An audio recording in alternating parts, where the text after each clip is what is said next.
தூத்துக்குடி சில்வர்புரம் இயேசுவின் திருஹ்ருதய ஆலய 91ஆம் ஆண்டு திருவிழா வெகு சிறப்பாக நடைபெற்றது.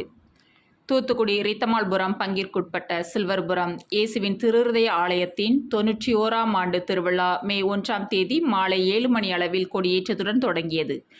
கொடியேற்ற திருப்பலியில் அல்பனி சகாயராஜ் தலைமை வகித்தார். பங்குத்தந்தை அத்தனாசியோஸ் ஜோ முன்னிலை வகித்தார். அருட்பணி உபர்டஸ் மறையுரை வழங்கினார். அதனைத் தொடர்ந்து புதுப்பிக்கப்பட்ட பீடத்தினை அருள்பணி மைக்கேல் ஜெகதீசு அர்ச்சிப்பு செய்தார். விழாவில் சில்வர்புரம், ரீத்தமால்புரம் மற்றும் சின்னக்கண்ணுபுரம் இறைமக்கள் பங்கேற்றனர். அதனைத் தொடர்ந்து 9 நாட்களும் சிறப்பு திருப்பலி மற்றும் மறையுரை நடைபெற்றது. ஒவ்வொரு நாளும் நடைபெற்ற திருப்பலியில் அருள் தந்தையர்கள் மறையுரை வழங்கினர்.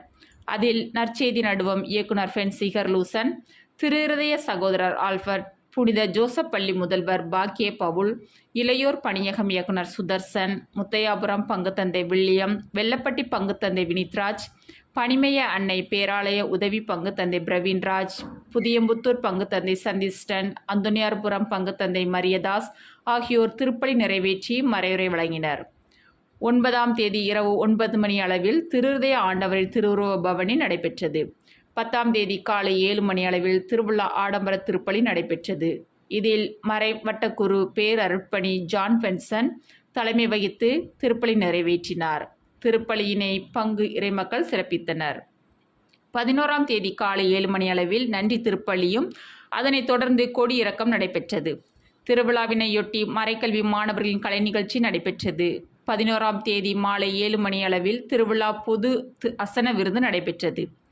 இதனை பங்குத்தந்தை அத்தனாசியோஸ் ஜோ துவக்கி வைத்தார்.